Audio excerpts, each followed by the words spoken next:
시편 25편 1절로부터 10절까지 우리 한 목소리로 봉독하겠습니다. 시편 25편 1절부터 10절까지 시작.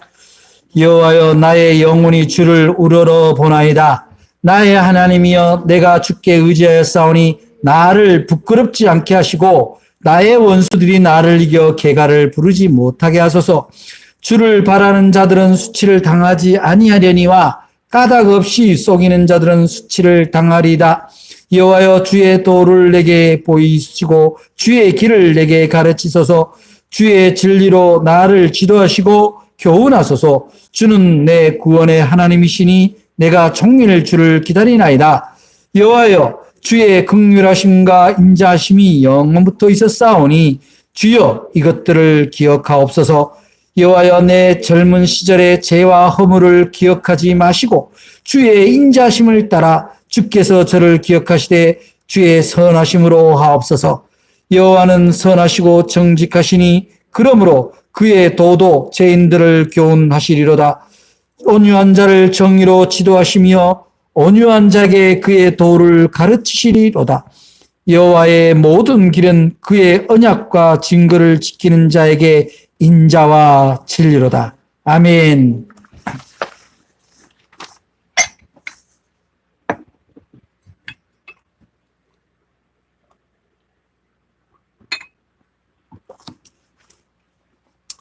네, 오늘 여러분을 보고 함께 나눌 말씀의 주제를 부끄러움을 아십니까? 라는 제목을 잡았습니다.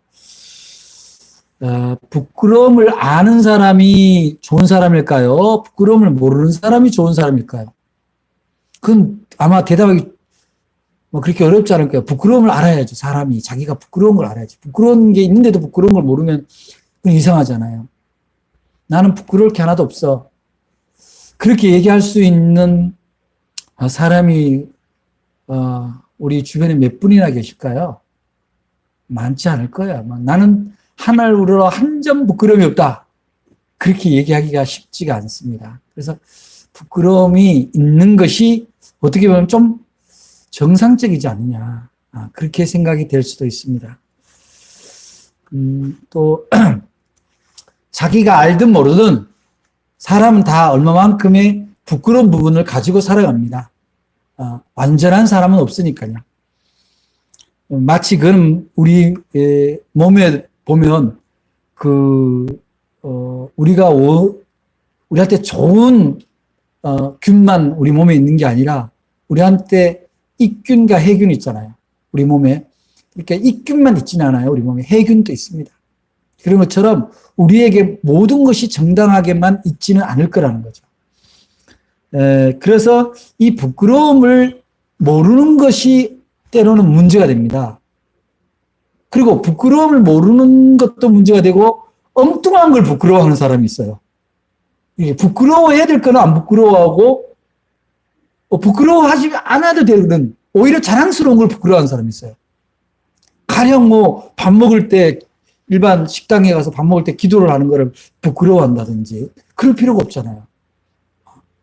그냥 자기가 식기도 할 수 있는데 또 교회 다니냐 그러면은 괜히 여기 쭉 안 다니는 사람이 있는데 자기 다니냐 그러면 좀 이상할까 봐 부끄러워한다든지 그런 거 부끄러워할 필요가 없잖아요. 그리고 자기 고향을 부끄러워할 필요도 없고 자기 고향은 자기가 선택한 거 아니거든요. 대부분 부모님이 그냥 나신 곳에서 자기가 난 거니까. 근데 엉뚱한 거를 부끄러워할 수가 있다. 부끄러워해야 될 걸 부끄러워해야 되는데, 언젠가, 어느 신학자가, 한국 사람의 부끄러워하는 그 부분에 대해서 연구를 한 적이 있어요. 근데 그 부끄러움을 연구를 했는데, 그 부끄러움이 마음의 질병이 되고 그 마음의 질병이 부끄러움이 노출이 되지 않고 해결이 되지 않는 상태에서 쭉 남는 게 뭐냐면은 한이 되는 거예요, 한. 그래서 부끄러움이 해결이 되지 않으면 부끄러워할 줄 안다라는 것은 내가 어떤 것에서 취약점이 있는가를 아는 건데 그거를 알고도 모르는 척 하면 더 문제가 되고 그렇잖아요. 그리고 모르는 거는 정말 답답한 일이 되죠. 그래서 사람들도 가끔씩 보면 그런 얘기 하잖아요. 저 부끄러운 줄 알지 사람이 막 야단칠 때 그런 얘기 하잖아요. 저 어릴 때 초등학교 들어가고 그 무렵에 코를 찔찔 흘리면은, 어머니가 치자고 코 이렇게 나오고 이제 학교 1, 2학년 때 집에 가면, 어휴, 이러면 코 이렇게 나오는데 부끄러운 줄도 모르고 이러고 돌아다니냐고. 그래가지고 부끄러운 줄도 모르고. 왜냐하면 그때는 뭐 애들 한 반순 다 코 흘리고 다니니까 부끄럽지도 않아. 그럼 뭐 여기 코를 하도 닦아서 겨울 되면 여기가 번들번들하죠, 그냥. 그렇게 부끄러운 것이 이렇게 알아져야 되는데 모르는 거는 문제가 되는데 왜 부끄러운 게 잘 몰라질까요? 사람들은 자기 부끄러운 거를 자기에게 누군가 부끄러운 거를 이야기를 하거나 누가 부끄러운 거를 지적을 하면은 수치스러운 부분을 지적을 하면은 자기가 상처 입는다고 생각하고 자기가 손해본다거나 자기 정체성이 깨진다고 생각하는 사람들이 있어요. 근데 그게 왜 그렇게 나타나냐면은 우리한테는 그런 유전자가 이미 있는 거죠. 그 아담 할아버지가 선악과를 따먹고 나서 눈이 밝혀졌다 그랬잖아요. 근데 원래 사탄이 유혹한 뱀이 한 얘기는 무슨 얘기냐면은 너도 하나님처럼 눈이 밝아질 거야. 근데 아담이 처음에 아담과 하와가 기대했던 거는 내가 눈이 밝아져서 하나님이 보는 것처럼 나도 보고 하나님이 판단하는 것처럼 판단하고 나도 그렇게 하겠다. 라는 욕심으로 그 열매를 따먹었던 거거든요. 그런데 뭐가 보였어요? 하나님처럼 보이는 게 아니라 자기의 부끄러운 게 보이는 거예요. 그때는 옷을 안 입어도 부끄럽지 않았어요. 근데 옷을 벗은 모습이 부끄럽고 그때 나뭇잎으로 자기 몸을 가렸다라고 성경은 기록하고 있잖아요. 이게 참 재밌는 비유예요. 문학적으로도. 신학적으로 엄청난 의미가 있지만 무슨 얘기냐. 하나님처럼 보고자 했는데 하나님처럼 하나님 눈으로 보니까 뭐가 보이냐. 부끄러운 게 보이기 시작하는 거예요. 가려야 될 것이 보이기 시작하는데 그러면 왜 이것을 가려야 되는 정도가 되었느냐라는 것을 돌아보지 않고 그저 가리는 데 급급한 거야. 그게 아담의 한계였어요. 내가 왜 이 부끄러운 게 보이기 시작했지? 내가 왜 이 치부가 보이지? 하나님의 말씀을 내가 어겼구나. 하나님이 99.9% 다 내 마음대로 하라 그랬는데 한 가지 하지 말라는 걸 내가 하고 말아서 결국은 내 부끄러운 것이 세상에 노출됐구나. 그 부끄러운 게 노출된 게 뭐예요? 결국은 하나님의 말씀을 어기고 내가 하나님처럼 되고 싶다라는 욕망이 노출된 거예요. 그 아담 할아버지의 유전자가 우리한테 있는 거예요. 그래서 참, 이 부끄러움, 우리 모든 사람들에게 부끄러움을 감추고 싶다라는 본능은 다 있는 거예요. 부끄러움, 나의 어두웠던 과거, 나의 수치스러운 습관, 언행, 이런 것들을 다 감추고 싶은 거죠. 뭐 당연한 거예요. 왜냐? 그게 아담 할아버지로부터 물려받은 우리 뭐라 그래요?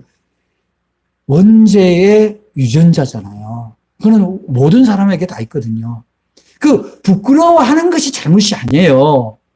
그래 내가 왜 부끄러워하냐를 알아가는 게 중요하잖아요. 내가 왜 이걸 부끄러워하지? 그리고 무엇을 부끄러워해야 되지? 이거를 모르는 상태에 있으면요. 다 노출하고 다녀도 모르는 사람이에요.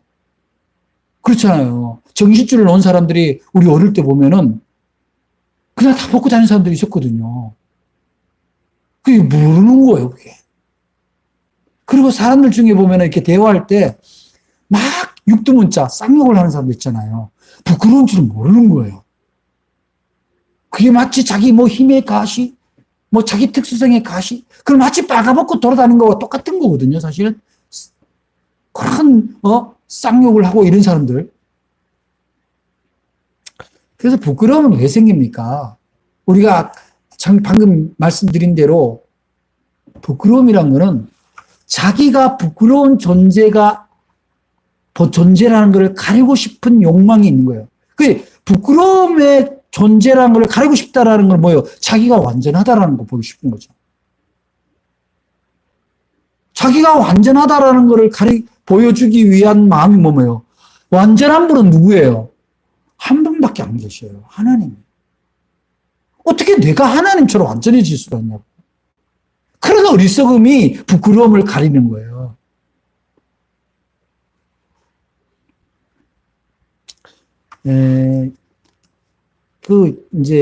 여러분, 정치 선거 이렇게 하면은, 홍보물이 오면 그 사람들 정가가 쭉 나오잖아요. 근데, 사소한 게 있을 수는 있지만, 보면은 사기 정가, 폭행 정가, 그런 정가가 몇 번씩 사람들도 주민을 대표해서 나오는 그런 사람들 보면 어떤 생각이 들어요? 솔직히 부끄러움을 모르는 사람 같지 않아요? 공공을 대표해서 나오는데 공공이라는 투명하고 정직하고 바르고 능력이 있어야 되는데 이미 그의 과거가 투명하지 않고 범죄에 여러 번 연루됐다면 앞으로 안 한다 할지라도 그것은 다른 사람한테 신뢰를 주기가 어렵잖아요. 요새 나오는 사람들도 보면 좀 그런 사람도 있고 그래요. 그래서 사람들이 좀 부끄러움을 모르는 사람을 우리가 뭐라 그래요? 여러 가지 말이 있지만은 인면수심이다, 양의 얼굴을 한 늑대다, 그런 말 하잖아요. 그게 무슨 말이에요? 솔직하지 않고 정직하지 않고 그것을 고치려는 의지가 없다 이렇게 보는 거예요. 그래서 우리가 부끄러움을 알아간다라는 것이 자존심 상할 일이 아니라 이것은 하나님이 나한테 지혜를 통해서 지금 내가 이거를 수정을 해야 된다구나.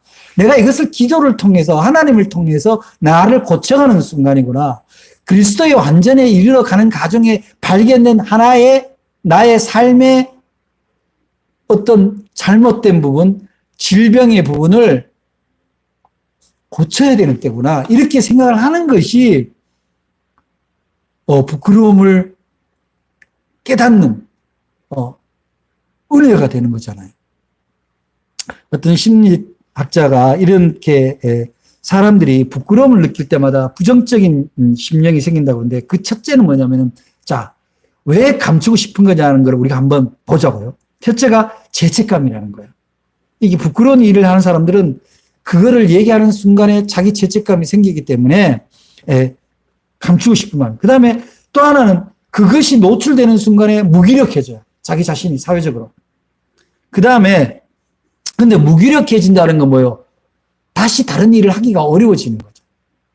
그 다음에 세 번째는 열등감이 따라오는 거예요. 부끄러움을 발견하는 순간. 그 다음에 자기 부끄러움 때문에 결국은 뭡니까?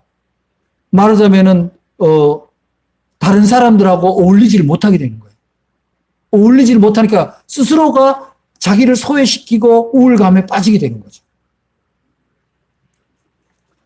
그 다음에 늘 불안합니다. 이 부끄러움 때문에 내가 어떤 어려움을 당할까봐 불안해 합니다. 그리고 그것의 결론이 뭐냐? 한이 된다는 거죠. 그 전에 그 신학자의 그런 얘기와 맥락이 같아요. 그래서 이 부끄러움은 양면성을 갖고 있는데 그 양면성이라는 뭐예요? 부끄러움을 갖고 있다. 부끄러운 부분이 있다라고 아는 것. 그것에 대한 양면성입니다. 하나는 긍정적인 부분인데 앞서도 얘기했지만 뭐냐? 자기 한계, 자기의 연약한 부분을 깨닫게 되는 거예요. 그래서 부끄러움을 안다라는 것에 대해서 우리가 긍정심을 가지고 있어야 되는 거예요. 내가 얼마나 약한 존재이고 내 의지가 이렇게 약한가 또 그런 걸 깨닫게 됩니다. 오직하면 사도 바울도 그런 고백을 하잖아요. 내가 원하는 선은 행치 아니하고 원치 아니하는 악이 나와 함께 있도다. 자신의 연약함을 고백하는 거예요. 사도 바울이 이렇게 자기 연약함을 호소하는데 우리들이 오죽하겠어요? 두 번째는 뭐냐면은 부끄러움의 긍정성이 뭐냐면 내 자신의 인간 됨됨이를 돌아보게 되는 거예요. 부족한 인간이란 걸 자기가 깨닫게 되는 거죠. 누구나 완전한 사람은 없으니까. 그 다음에 부끄러움의 긍정적인 부분이 뭐냐면 이것을 바탕으로 자기가 지금 부끄러워하는 이 취약점을 바탕으로 자기 발전을 내 계기로 삼을 수가 있다는 거예요. 중요한 게 네 번째예요. 그래서 이 부끄러움을 가지고 되게 부끄러움은 어떤 겁니까? 부끄러움은 뭔가 자기가 채워지지 않았다라 부족한 마음이다라는 것도 있지만 다른 것보다도 어디언가 그것을 해결하고 싶어하는 내 이 부끄러운 부분을 어떻게 해서든 간에 이걸 치료하고 치유하고 해결하고 싶어하는 그런 의지가 생기는 거예요. 영적인 의지죠. 부끄러움은 되게 영적으로 침투하는 문제거든요. 그래서 그 영적인 의지가 생기게 되는데 그 영적인 요구가 바로 뭐냐면 신앙심이 되는 거예요. 종교심이 살아나는 거다. 그리고 다섯 번째는 이제 그렇게 해서 깨달아졌을 때 영적으로 자기가 변화가 일어나고 깨달아졌을 때 어떻게 되냐면 그야말로 사람들 보기에도 하나님 보기에도 상당히 정결하고 윤리적이고 도덕적인 존재로 거듭나게 되는 거죠. 자기 부끄러움을 영적으로 해결하지 않는 상태에서 사람들 보니까 임시로 그냥 살짝 가린다고 그게 없어지는 게 아니거든요. 내적으로 완전히 그것을 해결을 해야 다른 사람들 앞에도 하나님 앞에도 바르게 설 수가 있다 그런 얘기죠. 그리고 그렇게 돼야 마지막으로 뭐예요? 결국은 관계가 사람들과 관계가 아무리요 혼자 잘 산다 하더라도 사람이요 자기 혼자는 못 살아요. 그러면 혼자 못 산다는 것은 어떤 형태로든 관계를 잇고 살아가야 되는데 그 관계가 바르게 서지 않으면 안 되는데 그 관계가 바로 서는데 부끄러운 부분이 치유가 되어야 사람과 관계도 바르게 설 수가 있다. 그것이 바로 부끄러움이 주는 부끄러움을 깨닫는 그 마음이 주는 긍정성이라고 할 수 있어요. 그러면 부끄러움이 을 알게 되거나 부끄러움을 가지고 있다는 것에 대해서 약간의 좀 부정적인 면도 있는데 이 부정적인 면이 뭐냐면은 결국은 해결을 해야 된다는 것을 암시하는 거예요. 그 부정적인 면은 뭐냐면은 자꾸 부끄러움을 가리다 보니까 부끄러움이 보일 때마다 자기의 원래 모습과 다른 모습으로 이중적인 모습으로 사람들한테 나타나는 거예요. 해결되지 않은 상태에서. 그걸 해결을 하고 와야 되는데 해결 안 되니까 자기의 이 안에 있는 것이 해결 안 된 상태에서 이중적인 인격을 가지게 된다. 그리고 뭐 가끔씩 우리 왜, 방송에, 그, 다큐 같은 거나 교양 프로에 보면 그런 사람 있잖아요. 집은 실제로 가난한데, 막 있는 것처럼 막 빚을 내서 비싼 차를 렌트를 내서 막 있는 척하고 다니는 사람 있잖아요. 월세는 밀려 있으면서. 그리고 학력이 낮는 거에 열등감이 생겨서 가짜 학력을 만들어서 마치 자기가 무슨 뭐 외국의 유수한 대학을 나온 사람처럼 이중적으로 하는 거예요. 그 부끄러운 거를 극복이 안 되거든요. 올바르게 극복이 안 되는 거예요. 거짓으로 만드는. 그래서 그 부끄러움을 아는 게 그 부정적으로 나타나는 현상이에요. 세 번째는 뭐냐면 이 내 부끄러운 부분이 내 탓이 아닌 거야. 다른 사람의 탓으로 돌려요. 부모 탓을 하거나 주변을 탓한단 말이에요. 저는 과거에 어떤 사람들이 얘기할 때마다 아유 한국 사람들 말이지 뭐 어쩌고 저쩌고 그럴 때마다 참 부끄러웠어요. 아, 저 사람은 자기는 한국 사람 아니냐고. 그러면 안 되잖아요. 그죠? 그래, 그 다음에 뭐냐면 자꾸 방어적이 되는 거죠. 다른 사람, 내 부끄러운 것을 이렇게 취약 부분이 있으니까 그거를 막기 위해서 미리 그 부분을, 가리고 가려고 그러고. 그러니까 얼마나 사람과 관계 속에서 뭔가 불편함이 많이 생겼어요. 그래서 결국은 뭐냐니까 이게 부끄러움의 부정적인 측면이 이제 그걸 자기를 정당화하고 자기 중심적으로 이렇게 생각을 하게 되고 그리고 오만하게 되고 자기 부끄러운 것을 마치 그럴 수밖에 없는 것처럼 생각하는 사람이 있어요. 당당하게 생각하는 사람이 있어요. 그리고 자기에 대해서 부끄럽다라고 판단하는 사람들을 다 경멸합니다. 자기하고 다른 사람을 다 경멸해요. 그리고 나의 이 열등감으로 인해서 결국은 그 안에 질투심과 시기심이 발동하게 되는 거죠. 그래서 나중에 궁극적으로 어떻게 됩니까? 그 부끄러움이 결국 자기를 삼켜요. 그 열등감이 자기 삼켜서 어떻게 하냐? 자기의 자제력도 잃어갑니다. 뭐 어떤 사람들이, 이제, 이렇게, 자신에 대해서, 취약점에 대해서 이렇게 농담 비슷하게 얘기할 때 있잖아요. 뭐, 사람 신체를 뭐, 키가 작다, 뚱뚱하다, 눈이 작다. 그럴 때, 그거를 지나치게 열등감으로 갖고 있는 사람은 막 화를 내죠. 근데 열등감이 아니고, 뭐, 그냥 자연스럽게 그냥 그렇게 생각하는 사람들은, 아, 그러냐고 그냥 웃고 넘어가는 사람도 있잖아요. 부끄러움을 깨닫는 것에도 그렇게 부정적으로 자기가 처방하는 사람들이 있다. 사람은 누구나 부족할 수 있어요. 취약점이 있고 실수할 수 있습니다. 그것이 우리가 하나님하고 우리하고 다른 거예요. 그것이 우리가 하나님을 찾아야 되는 이유입니다. 그런데 우리가 그러면 이 부끄러움을 해결을 해야 되는데 그 부끄러움 해결을 어떻게 할 거냐 그런 생각이 들잖아요. 내가 부끄러운 게 발견이 됐어. 또 누군가가 부끄러운 거를 얘기를 해줬어. 그럼 어떻게 해야 되겠어요? 성경에서 우리가 찾아야죠. 우리는 하나님을 믿고 성경의 진리를 따르는 사람이니까. 자, 봐보세요. 여러분 삭개오 알죠? 세리장을 했던 삭개오가 예수님을 만나서 구원을 받잖아요. 그 집에.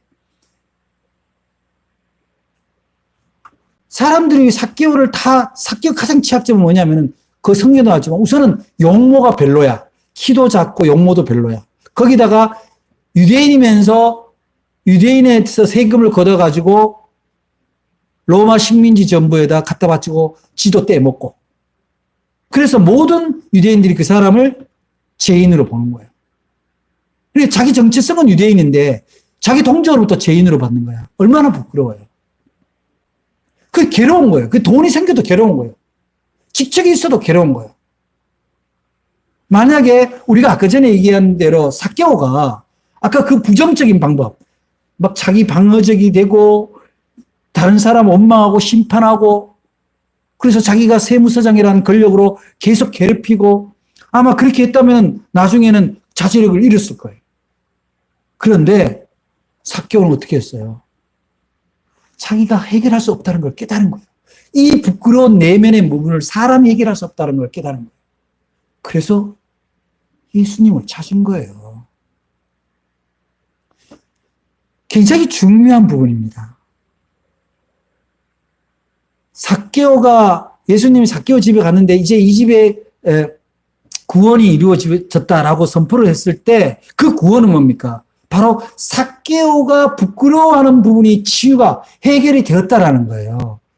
영적으로 해결이 되었다라는 거예요. 그게 뭡니까? 지금부터는 내가 남의 걸 토색하거나 빼앗지 않고 살겠다. 빼앗은 것도 다 돌려주겠다. 뭐요? 물질과 명예의 왜곡된 자기 자신의 부끄러운 부분을 해결한 거예요. 이제는 오직 주님이 가르치는 삶대로만 살아가겠다라고 결심을 했던 예수를 구주로 받아들였던 것이 바로 부끄러움의 치유가 일어난 그 사례라고 할 수 있는 거죠.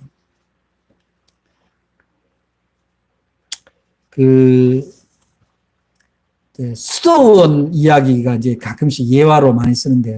왜 그러냐면 수도원이라는 데가 뭐 하는데요. 사람이 깊은 묵상 수행을 통해서 자기의 모자라는 부분, 그 인간적인 성정, 동물적 욕구들을 절제를 하고 진리 가운데 평안한 심령을 유지하기 위해서 수도원에 들어가는데 어느 수도원에서 있었던 얘기예요. 한 수도 원장이 그 수도생들 중에 유난히 못생기고 또 뭘 잘 기억도 못하고 말도 버벅거리는 그 수도생을 그렇게 극진히 원장님이 사랑하는 거예요. 그러니까 그 주변에 다른 수도원들이 보니까 아니 왜 원장님은 쟤만 저렇게 편애를 하고 좋아하나. 그래가지고 그 어느 날 이제 모인 자리에서 이제 수도 원장이 그 다들 인상 쓰고 있으니까 아니 왜 그러냐. 그래서 조금 원장님이 한 수도 생에게 너무 이렇게 마음을 주는 게 아니냐. 우리도 좀 골고루 사랑받고 싶다. 가르침을 받고 싶다. 그렇게 얘기를 한 거예요. 그러니까 수도원장이 아무 말을 안 하고 미션을 줬어요. 그럼 너희들 다 나가서 닭장에 닭이 있는데 그 닭을 아무도 보지 않는 데 가서 은밀한 곳에 가서 닭을 잡아서 가지고 오너라. 그렇게 시킨 거예요. 그래서 수도생들이 닭장에 가서 닭을 다 이제 잡아가지고 얼마 뒤에 왔는데 다른 사람은 다 닭 잡아서 온 거예요. 목을 쳐서 다 가지고 왔어요. 근데 그 못생기고 키도 좋고 말도 어눌하게 하고 잘 기억도 못하는 그런 수도생은 안 와. 시간이 한참 가도 안 와서 그래서 나중에 왔어요. 왔는데 그럼 물었어요. 너는 왜 여태 안 오고 있냐? 그랬더니 원장님 은밀한 곳을 찾지 못했습니다. 아무도 보지 않는 곳은 없었습니다. 하나님이 보고 새가 보고 풀이 보고 그래서 도저히 닭을 죽일 수가 없었습니다. 그리고 원장이 자 너희들이 진짜 부끄러워하고 해야 될 게 뭔지 알아내느냐? 돌아가라. 수도승들도 다 사랑받고 싶은 마음만 있지 그 수도 원장의 그 깊은 마음을 몰랐던 거죠. 그래서 우리는 부끄러움을 고백할 수 있어야 돼요. 부끄러움을 고백해야 돼요. 아담이 에덴에서 쫓겨났을 때 저는 그때 말만 잘했으면 어쩌면 안 쫓겨났을 수도 있지 않았을까 그런 상상을 해봐요. 아, 내가 정말 잘못했습니다. 내가 하나님이 시키는 일을 했었으나 안 되는데 정말 잘못했습니다라고 고백을 하고 다시 저에게 기회를 주시면 이렇게 하지 않겠습니다. 그래서 되는데 자꾸 뭐요? 그거를 감추고 자기가 잘못한 거를 감추고 다른 사람 핑계대고 그렇게 하잖아요. 그래서 부끄러움의 상처를 핑계대고 감추는 것은 부끄러움을 치유하는 길이 못 되는 거예요. 그렇다고 내 부끄러운 거를 사람한테 다 얘기하기는 어렵잖아요.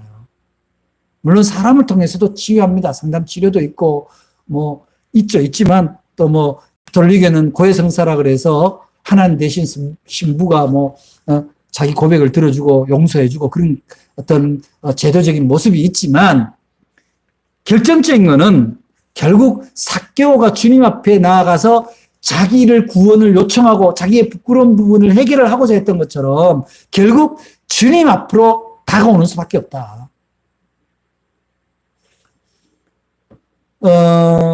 예수님이 치유를 한 사람들이 대개 보면요, 이런 거잖아요. 문둥병자도 그 당시 보면 부정한 자로 얘기를 했어요. 그 당시 종교 전승으로 보면은 문둥병자도 부정한 자, 혈루병 환자도 부정한 자, 다 죄가 있어서 걸린 것 같아요. 그런 사람들에게 예수님은 뭐예요? 그 부끄러움을 치료해 준 사람이에요. 치료해 주는 분이잖아요. 그래서 예수님 앞에 사람 앞에 털어놓기보다 주님 앞에 털어놓는 것이 훨씬 더 중요하다. 여러분, 혈루병 걸렸다는 건 뭐예요? 혈루병 걸렸다는 건 피가 그치지 않는 거예요. 그 여성이 혈루병을 걸렸다면 하혈이 그치지 않는 거예요. 그럼 뭐 그 당시에 무슨 여성들의 무슨 어떤 그런 발달된 생리대가 없는 상태에서는 늘 이 피가 흘리고 다니는 거죠. 얼마나 부끄럽겠어요. 자기의 가장 부끄러운 부분인데 근데 그것을 주님이 해결해 주시는 거거든요. 심지어 어떻게 해요? 주님의 옷자락만 만져도 해결되잖아요. 그래서 우리에게 우리의 어떤 삶의 자세, 영적인 문제, 사람과의 관계, 나의 참 씻지 못할 과거 있다면 다른 데보다 주님 앞에 고백하는 게 좋아요. 주님이 우리에게 너무나 감사하고 좋은 건 뭡니까? 주님은 아무도 없는 곳에서도 내 얘기를 들어주신다는 거 아닙니까? 꼭 삭개오처럼 여러 사람 있는 데서 막 소리 질러야 주님이 오는 게 아니라 주님은 내가 어느 곳에 있든지 부르기만 하면은 내 얘기를 들어주시는 분이다. 주님한테 고백합니다. 그 다음에 뭡니까? 그것을 좀 더 구체적으로 내가 해결하기 위해서는 나의 부끄러움이 아닌 상태로 바꾸는 과정이 있어야 돼요. 그 과정은 어떻게 됩니까? 바로 지금 함께 신앙생활을 하는 코이노니아, 거룩한 교제를 하는 우리 목사와 성도와 성도가 서로 뭐예요? 그러한 점을 이해하고 용서하고 배려하는 과정이 있어야 되는 거예요. 그럴 수 있어. 괜찮아. 그 양희은 씨가 그런 표현은 너무 좋잖아요. 괜찮아. 그럴 수 있어. 그럴 수 있어. 그래서 그럴 수 있다라는 얘기는 앞으로도 그렇게 해도 돼라고는 좀 다른 문제예요. 모를 때는 실수하고 모를 때 그것이 부끄러움이 될 수 있지만 그것이 부끄러운 걸 알았다. 부끄러운 일이다라는 걸 알면은 치료가 시작이 되는 거예요. 우리가 몸에 질병이 왔습니다. 고쳐야 되는 질병이라는 걸 알아야지. 아예 괜찮을 거야. 뭐. 제가 요새 손에 뭐가 이렇게 피부가 뭐가 조금 안 좋아져가지고 그냥 약을 사서 발랐는데 안 나아요. 이게 우리 가족이 집사람이 병원 가라. 병원 가서 돈 좀 들어도 주사 맞고 그렇게 하는 게 낫다. 그 괜히 몇 분 아끼려다가 그 계속 지금 번지고 그러면 안 된다. 그래서 제가 2주, 3주 버티다가 뭐 이게 자꾸 벗겨지니까 그래서 가서 주사를 맞는데 주사 값은 비싸더라고. 근데 확실히 달라요. 비싼 주사를 맞으니까 꼬들꼬들하니 벌써 말라지는 느낌이야. 그러니까 그런 상의를 해야 돼. 유사한 경험한 사람들하고 이렇게 상의를 하고 그리고 같이 이야기를 할 때 그 얘기를 들은 사람은 그 부끄러운 걸 자꾸 주변 사람한테 얘기하지 말고 야 내가 옛날에 나도 비슷한 경험을 했는데 그리고 말하자면 일종의 동병상련 같은 공감해주는 괜찮아 지금부터 고치면 돼 이렇게 해줘야지. 아 네가 옛날에 가게 그랬구나 네가 그런 문제가 있구나 아유 왜 그랬어 이렇게 하면 안 된다는 거지. 거룩한 교제를 통해서 해야 돼. 그 다음 또 하나는 뭐냐 자기의 부끄러운 부분을 자꾸 가리고 소극적이고 혼자 가고 우울감에 젖었던 마음이 주님 앞에 내려놓고 서로 거룩한 교제를 통해서 자기의 마음이 열리고 그것을 통해서 뭐예요? 이제는 내가 삶의 목적이 나의 열등감이나 부끄러운 것을 커버하는 데다 시간을 보내는 것이 아니라 좀 선한 일, 의미 있는 일, 거룩한 일에 내 인생을 걸어보는 거예요. 내가 조금 모자라도 모자라는 것만 있는 건 아니잖아. 사람이 할 수 있는 거 다 있잖아요. 할 수 있는 걸로 좀 의미 있는 일, 사랑하는 일, 봉사하는 일, 헌신하는 일에다가 자기를 던지면 자기 가치가 얼마나 바뀌는지 몰라요. 그래서 헬렌 켈러나 그 사람 누구죠? 갑자기 이렇게 생각해. 사지가 없는 장애인 있잖아요. 그런 분들도 좋은 일을 하잖아요. 수영을 해서 기금을 모아서 어려운 사람을 돕고 자기가 아름다운 일에다가 헌신을 하면 자기의 그 부끄러운 부분이 다 치유가 되고 해소가 된다. 그래서 오늘 말씀을 정리를 하면 우리가 부끄러움을 해결하는 거. 아브라함도 봐보세요. 아브라함도 지가 위기에 닥치니까 자기 와이프를 자기 부인을 세상에 누이 동생이라고 그 이방 왕한테 갖다 바치잖아. 팔아먹잖아. 야 어떻게 그럴 수가 있나? 그런 사람이 뭐가 돼요? 하나님 앞에 용서를 구하고 하나님 앞에 자기의 취약점을 얘기를 했을 때 뭐가 돼요? 믿음의 조상이 되는 거죠. 다윗도 마찬가지 아니에요. 다윗도 자기가 총애하는 부하의 부인을 자기가 권력으로 취하고 자기 부인은 그 장군을 죽게 하고 그런 엄청난 범죄를 저질렀지만 베갯잎을 접시고 후회하고 용서를 구하고 자기 자식들이 풍비박산나는 그런 고통 가운데서도 하나님 앞에 울고 부르짖고 용서를 구하고 자기의 치부를 다 고백을 했기 때문에 결국은 어떻게 돼요? 위대한 왕이 되는 거예요. 베드로도 예수님을 그 전날 얘기했는데 금세 까먹고 세상에 대제사장님 마당에서 그 여종이 묻는데 나 저 사람 예수 모른다고 3번씩이나 부인하고 얼마나 창피해. 근데 예수님이 갈릴리 바닷가에서 다시 만났을 때 창피했을 것 같아. 근데 예수님이 책망 안 하잖아요. 시몬아, 네가 나를 사랑하냐? 그렇게 묻잖아요. 그거는 다른 표현으로 하면 네가 나를 사랑하냐? 나도 너를 사랑해 라는 표시거든요. 나는 네 부끄러운 부분을 가지고 너를 어떻게 하지 않아. 바로 그런 겁니다. 바울도 마찬가지예요. 바울도 예수 믿는 사람 죽이러 다니는 사람이었잖아요. 부끄러운 부분을 누구에게 고백하고 누구의 손길로 치유를 받느냐. 그것이 바로 우리가 부끄러움을 통해서 우리가 좀 더 성숙하고 구원의 삶을 사는 길이 된다.